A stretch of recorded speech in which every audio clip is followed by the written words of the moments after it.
উজনিত হিন্দু মুছলমানৰ মাজত কাজিয়া লগাবলৈ আমচু বিশ্ব হিন্দু পৰিষদৰ দম নাই শৃংখল চলিহা বন্ধত চহী কৰাৰ কথা ওলোৱাৰ লগে লগে শিৱসাগৰ জিলা প্ৰশাসনক উভতি ধৰিলে বীৰ লাচিত সেনাৰ নেতা শৃংখল চলিহাই আন্দোলন হৈছে মানে চৰকাৰৰ ক'ৰবাত ভুল হৈছে বসন্ত গগৈৰ স্পষ্ট মত খিলঞ্জীয়াৰ অস্তিত্ব ৰক্ষাৰ সংগ্ৰাম অব্যাহত থাকিব কোনো বন্ধত চহী কৰে আমাক তাৰ পৰা বিৰত ৰাখিব নোৱাৰে শিৱসাগৰৰ পৰা ফাৰহান লস্কৰৰ ৰিপৰ্ট কাৰণতে স্বাক্ষৰ কৰা নহব কোনো কাৰণতে বনচাইনত স্বাক্ষৰ নকৰো কালি আমি সামাজিক মাধ্যম যোগেদি এইটো কথা স্পষ্ট কৰি দিছো প্ৰয়োজনত জেল কিন্তু বনচাইন কৰা নহব এটা একদম স্পষ্ট কথা কালি আৰক্ষী প্ৰশাসনকো মই কৈ দিছো আৰু এতিয়া যেহেতু দেখা পোৱা গৈছে যে এই আন্দোলনখন যিটো এছাম ৰাজনীতিবিদে হিন্দু বা মুছলমানৰ এখন হেৰি বুলি কৰাৰ চেষ্টা চৰ্চা কৰিছে সেইসকল ইতিমধ্যে আপোনালোকৰ যি খিলঞ্জীয়াৰ প্ৰভুত্ব ৰক্ষাৰ যিখন আন্দোলন সেইখনে ক'ৰবাত ৰাজনীতিৰ চক্ৰত সোমাই পৰিছে আমি সোমাবলৈ নিদিওঁ এতিয়া অসমত এটা নেৰেটিভ হৈছে এই নেৰেটিভটো আমি চেঞ্জ কৰিব লাগিব যে বিজেপিক ছাপোৰ্ট কৰিলে সি হিন্দু বাংলাদেশী সমৰ্থক কংগ্ৰেছক ছাপোৰ্ট কৰিলে সি মুছলমান বাংলাদেশী সমৰ্থক এইবিলাক কি কথা গণতন্ত্ৰত এইবোৰ কি কথা আমি কৈ আছো খিলঞ্জীয়া আধিপত্যবাদৰ কথা আমি কৈ আছো খিলঞ্জীয়া ভূমি অধিকাৰৰ কথা আমি কৈ আছো ইয়াৰ পৰা বাংলাদেশী যাব লাগে ইয়াৰ পৰা হিন্দু যাব লাগে ইয়াৰ পৰা মুছলমান যাব লাগে আমি নাই কোৱা নহয় কথাটো যিবোৰ মানুহৰ মস্তিষ্কৰ উৰ্বৰতা নাই সেইবিলাক মানুহে হিন্দু মুছলমানৰ কথা কৈ আছে আমি কৈ আছো বাংলাদেশী যাব লাগে আমি হিন্দু মুছলিম যাব লাগে বুলি নাই কোৱা নহয় এই কথাবিলাক স্পষ্ট আমাৰ আন্দোলনটোক যদি বেলেগ বিপথে কোনোবাই পৰিচালিত কৰিব বিচাৰিছে তেওঁলোকে কৰিব নোৱাৰিব কাৰণ আমি একত্ৰিতভাৱে এখন সংগ্ৰাম কৰি আছো এই সংগ্ৰামখন বহিৰাগত মানুহৰ বিৰুদ্ধে বহিৰাগত মানুহৰ অৰ্থনৈতিক আগ্ৰাসনৰ বিৰুদ্ধে এই সংগ্ৰামখন বাংলাদেশী অৰ্থনৈতিক আগ্ৰাসনৰ বিৰুদ্ধে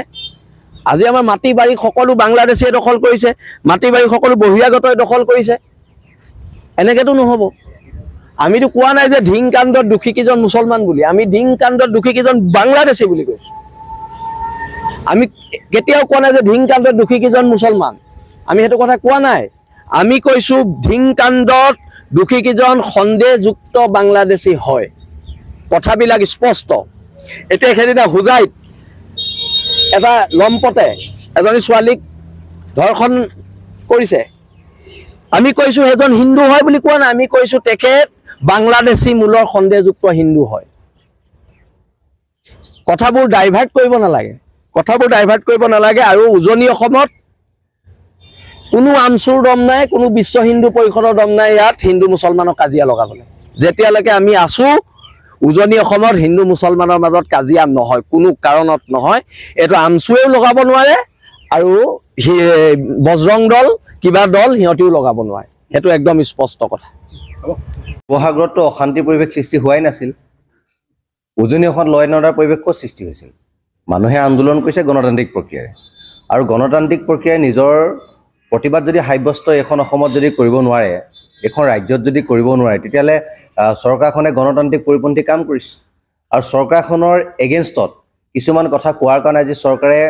প্ৰতিটো জাতীয় জনগোষ্ঠীয় সংগঠনলৈ চমন জাৰি কৰিছে এই চমনটো এটা সাধাৰণ কথা কিন্তু চৰকাৰে বুজাটো ভাল যে খিলঞ্জীয়াৰ অস্তিত্ব ৰক্ষাৰ স্বাৰ্থত যিখন সংগ্ৰাম শিৱসাগৰৰ পৰা আৰম্ভ হৈছিল সেই সংগ্ৰামখনৰ গতিধাৰা অব্যাহত থাকিব আৰু কোনো ধৰণৰ আইন কানুন কোনো ধৰণৰ এনেকুৱা বণ্ডত চাইন কৰাই আমাৰ প্ৰতিবাদী কণ্ঠ ৰোধ কৰিব নোৱাৰে এইটো অসমৰ মুখ্যমন্ত্ৰী হিমন্ত বিশ্ব শৰ্মা ডাঙৰীয়াই বুজাটো খুবেই প্ৰয়োজন আছে খিলঞ্জীয়াৰ অস্তিত্ব ৰক্ষাৰ যিখন সংগ্ৰাম সেই সংগ্ৰামখন অব্যাহত থাকিব কিন্তু সংগ্ৰামখন হ'ব সম্পূৰ্ণ গণতান্ত্ৰিক আৰু সম্পূৰ্ণ আইনৰ গণ্ডিৰ ভিতৰত থাকি হ'ব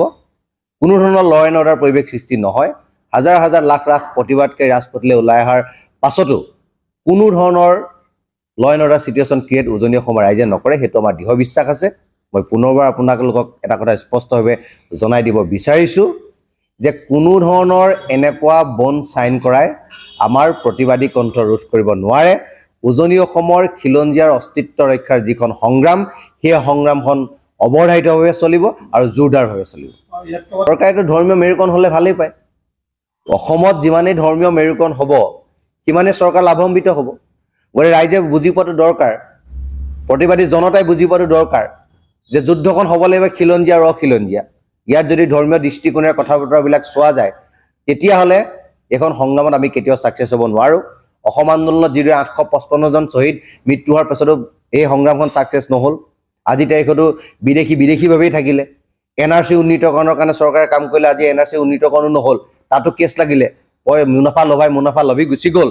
এতিয়াও অসমীয়া খিলঞ্জীয়া ৰাইজ অস্তিত্বৰ সংকটত ভুগি আছে। সেই নামনি অসমৰ কথাই কওক, উজনি অসমৰ কথাই কওক, সেইকাৰণে কৈছোঁ যে আমি খিলঞ্জীয়া অস্তিত্ব ৰক্ষাৰ যিখন সংগ্ৰামত আমি নামিছোঁ, সেই সংগ্ৰামখনৰ দীঘলীয়া হ'ব, কিন্তু ইয়াৰ গতিধাৰা অব্যাহত থাকিব। আপোনাৰ বাবেও সমান এনেকুৱা কোনপতি হ'ল? মই শিৱসাগৰ জিলা প্ৰশাসনৰ এই ক্ষেত্ৰত ধন্যবাদ জ্ঞাপন কৰিম, কাৰণ তেখেতলোকে ভাবিছে যে শিৱসাগৰৰ প্ৰতিবাদী জনতা যদি ৰাজপথলৈ ওলাই আহে তেতিয়া শাসনযন্ত্ৰ ক'ৰবাত নহয় ক'ৰবাত থৰগ্ৰহ হ'ব। সেইকাৰণে মুখ বন্ধ কৰাৰ কাৰণে প্ৰয়াস কৰিছে। আৰু আইনক আমি সন্মান জনাওঁ, আইনক আমি ৰেচপেক্ট কৰোঁ। গতিকে কোনোবাই যদি আমাক চমন যায় কৈছে, নিশ্চয় আমি সেই চমনৰ আমি চাইন কৰিম, তাত কোনো আপত্তি কৰিবলগীয়া একো নাই। কাৰণ সেইটো আমি গণতান্ত্ৰিক প্ৰক্ৰিয়া আন্দোলন কৰিছোঁ, আমি চৰকাৰ বিৰুদ্ধে আমি মাত মাতিছোঁ। আৰু চৰকাৰে যদি চৰকাৰ বিৰুদ্ধে মাত মতাটো যদি ক'ৰবাত ৰুদ্ধ কৰিব বিচাৰিছে, তাতো আমাৰ ক'বলগীয়া নাই। কিন্তু ৰুদ্ধ কেতিয়াও নহয়, জনতাই প্ৰতিবাদ কৰিবই।